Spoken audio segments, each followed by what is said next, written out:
Hello friends, आप देख रहे हैं 19 फरवरी का डीडी न्यूज। पीएम मोदी ने एआई समिट में स्पीच दी। एप्स्टीन फाइल्स में नाम आने के बाद बिल गेट्स ने समिट से बनाई दूरी। इंदौर में एमबीए स्टूडेंट ने किया गर्लफ्रेंड का मर्डर। रिपोर्टर्स के सामने एक्यूज ने नहीं दिखाया कोई रिग्रेट। वेस्ट बैंक के ट्रीटमेंट को लेकर इजरायल को क्रिटिसाइज करने वाली कंट्रीज की लिस्ट में अब इंडिया भी शामिल।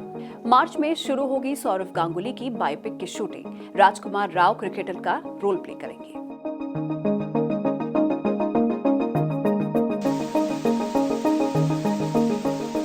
ब्राजील के प्रेसिडेंट लूला डिसिल्वा एआई इंपैक्ट समिट और इंडिया के साथ बायलैटरल टॉक्स के लिए इंडिया आ चुके हैं। उन्होंने एक्स पर एक पोस्ट में कहा, मैं हमारी कंट्रीज की पार्टनरशिप को स्ट्रॉन्ग करने के लिए इंडिया आया हूं। न्यू दिल्ली में मैं बिजनेस, स्ट्रेटेजिक पार्टनरशिप और टेक्नोलॉजी, साथ ही साथ एनर्जी, एग्रीकल्चर और स्टेबिलिटी जैसे इंपॉर्टेंट फील्ड्स को एक्सपैंड करने पर काम करूंगा। लूला डिसिल्वा 22 फरवरी तक इंडिया में रहेंगे। उन्होंने एआई समिट भी आज अटेंड किया है। एआई समिट के लिए आज का दिन काफी हैपनिंग रहा। इसमें आज PM Narendra Modi, French president Emmanuel Macron समेत कई दिग्गज लोग शामिल हुए। डीप फेक्स और फैब्रिकेटेड कंटेंट ओपन सोसाइटीज में अस्थिरता ला रहे हैं। फिजिकल वर्ल्ड में हम फूड पर न्यूट्रिशन लेबल देखते हैं ताकि हमें पता हो कि हम क्या खा रहे हैं।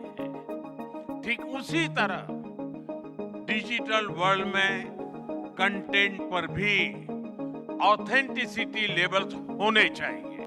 इसके अलावा फ्रेंच प्रेसिडेंट ने इंडिया के यूपीआई सिस्टम की भी तारीफ की और कहा, And India built something that no other country in the world has built, a digital identity for 1.4 billion people.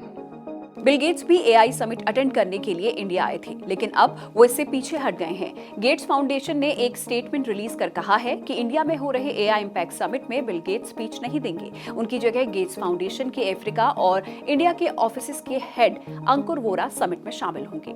Bill Gates का ये डिसीजन एप्स्टीन फाइल्स में उनके नाम की कंट्रोवर्सी के बाद आया है। कांग्रेस ने आरोप लगाया था कि इंडियन गवर्नमेंट एप्स्टीन फाइल्स में नाम आने के बाद भी बिल गेट्स पर नरम रुख अपना रही है।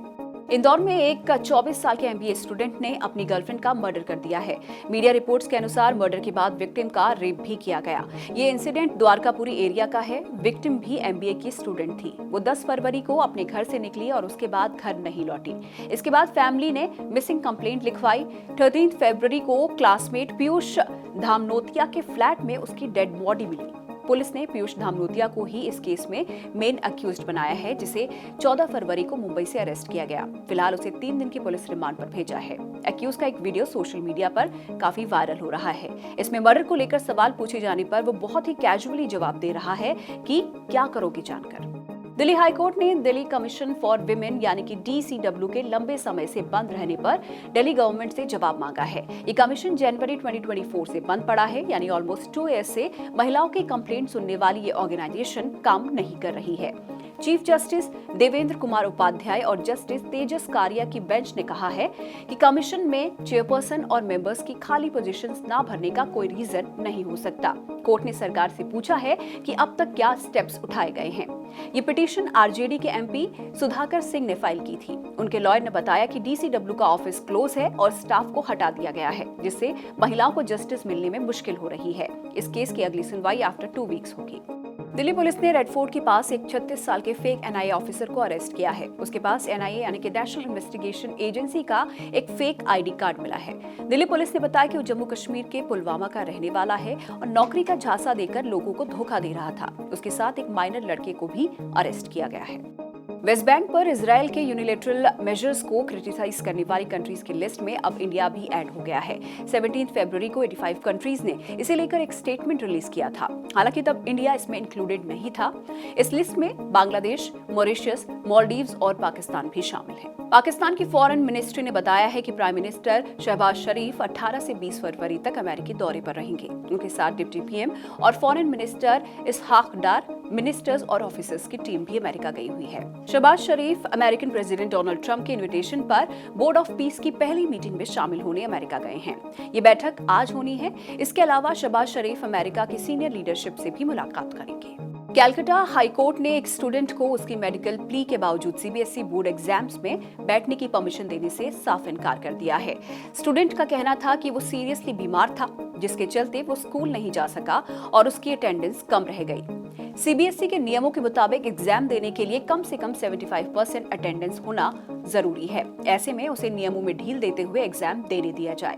लेकिन जब कोर्ट में हियरिंग हुई तो कोर्ट ने कुछ चीजें नोटिस की, जैसे छात्र ने अपनी बीमारी के मेडिकल सर्टिफिकेट टाइम पर स्कूल और बोर्ड को सबमिट नहीं किए। जब एडमिट कार्ड रुक गया तब स्टूडेंट कोर्ट पहुंचा। कोर्ट ने भी ऑब्जर्व किया कि स्टूडेंट और उसकी फैमिली ने ये मान लिया कि मेडिकल ग्राउंड पर उन्हें ऑटोमेटिक छूट मिल जाएगी और नियम ही नहीं फॉलो किया, जबकि इसके लिए नियम फॉलो करना जरूरी होता है। जस्टिस ने मामले की गंभीरता को देखते हुए कहा है कि नियम सबके लिए बराबर होते हैं और अगर कोर्ट ऐन वक्त पर नियमों में ढील देने लगे तो एजुकेशन सिस्टम का डिसिप्लिन बिगड़ जाएगा। सीबीएसई एक बड़ी संस्था है और उसके अपने रूल्स और रेगुलेशंस है। कोर्ट हर छोटे मामले में बोर्ड के नियमों में दखल नहीं दे सकता। T20 वर्ल्ड कप का आज 12th डे है। आज West Indies versus Italy, Sri Lanka versus Zimbabwe और अफगानिस्तान वर्सेस कनाडा का मैच है। पाकिस्तान की नेशनल हॉकी टीम का एक स्टेटमेंट इन दिनों चर्चा में है।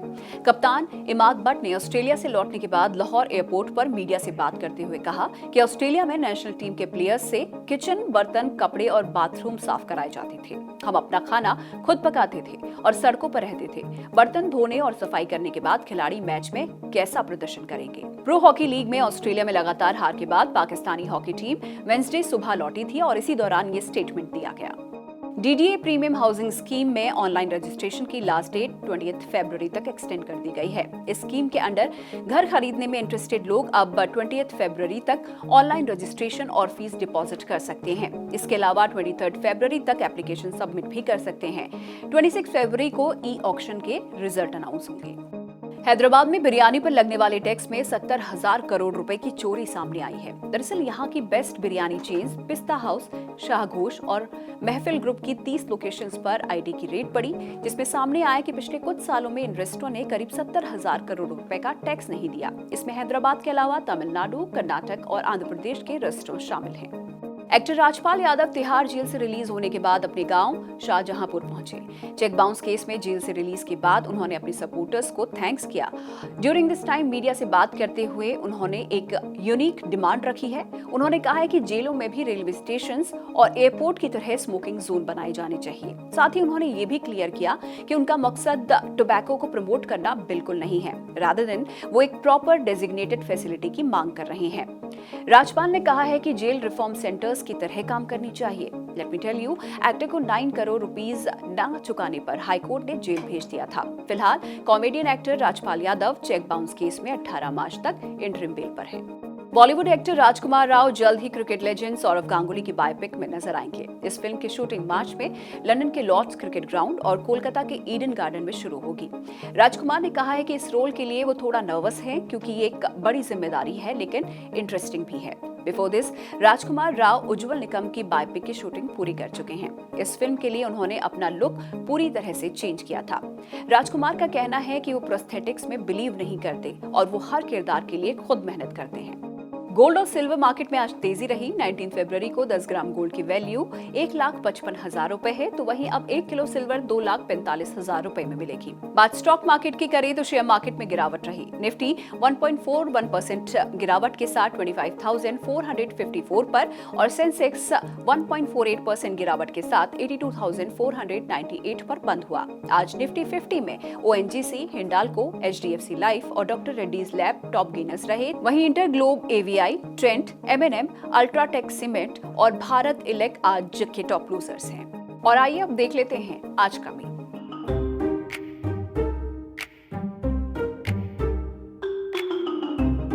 आज 19 फरवरी को छत्रपति शिवाजी महाराज की बर्थ एनिवर्सरी है। उन्हें मराठा एम्पायर का फाउंडर माना जाता है। शिवाजी ने मुगलों के अगेंस्ट काफी लड़ाइयां लड़ी। इनमें औरंगजेब से उनकी लड़ाई के कई किस्से मशहूर हैं। छत्रपति शिवाजी महाराज से कई जंग लड़ने के बाद औरंगजेब ने उन्हें ट्रीटी के लिए आगरा में अपनी कोर्ट में बुलाया। छत्रपति शिवाजी महाराज अपने बेटे के साथ वहां पहुंचे भी, लेकिन ट्रीटी की जगह उन्हें धोखा मिला। औरंगजेब ने दोनों बाप बेटों को हाउस अरेस्ट कर लिया और इसके बाद हर वक्त उनके ऊपर फांसी पर चढ़ाए जाने की तलवार लटकने लगी। कुछ दिन बाद छत्रपति शिवाजी महाराज ने बीमार होने का नाटक किया और बीमारी की आड़ में उन्होंने मिठाइयां बंटवानी शुरू की। उनका कहना था कि उनका अंतिम समय है और इसीलिए वो लोगों को आखिरी बार मिठाई खिलाना चाहते हैं। महल के बाहर जाने वाली मिठाई की ऐसी ही एक टोकरी में बैठकर शिवाजी और उनके बेटे भी हाउस अरेस्ट वाले महल से बाहर निकल गए और उनके एस्केप को इंडियन हिस्ट्री का one of the high drama escape माना जाता है। आज की बुक रिकमेंडेशन है खुशवंत सिंह की पाकिस्तान मेल। इस नॉवल में इंडिया पाकिस्तान डिवीजन की बैकड्रॉप में ह्यूमन रिलेशनशिप, ब्रोकन ट्रस्ट और अचानक बदली हुई लाइफ की कहानी है। पाकिस्तान मेल सिर्फ एक ट्रेन नहीं बल्कि उस एरा की वायलेंस, फियर और अनसर्टेनिटी का सिंबल बन जाती है। अलग अलग कैरेक्टर्स के जरिए कहानी दिखाती है कि राजनीति के फैसले कैसे आम लोगों की जिंदगियां तहस नहस कर देते हैं। पाकिस्तान मेल नारे या भाषण नहीं देता बल्कि ह्यूमन इमोशन के जरिए पार्टीशन की ट्रेजेडी को सामने रखता है। ये बुक बताती है कि सरहदें बदल सकती हैं मगर इंसानी दर्द और यादें नहीं। अगर आप हिस्ट्री, पार्टीशन, लिटरेचर और ट्रुथ के करीबी लिखी हुई कुछ इफेक्टिव स्टोरीज पढ़ना चाहते हैं तो इस किताब को जरूर पढ़िएगा। आज की न्यूज बुलेटिन में इतना ही। इसकी स्क्रिप्टिंग और इसे प्रोड्यूस किया है हमारे साथी उत्कर्षा ने, इसे एडिट किया है कमल मेहरा ने और कैमरे के पीछे हैं गौतम सिंह। देखते रहिए जिंदाबाद। Bye bye.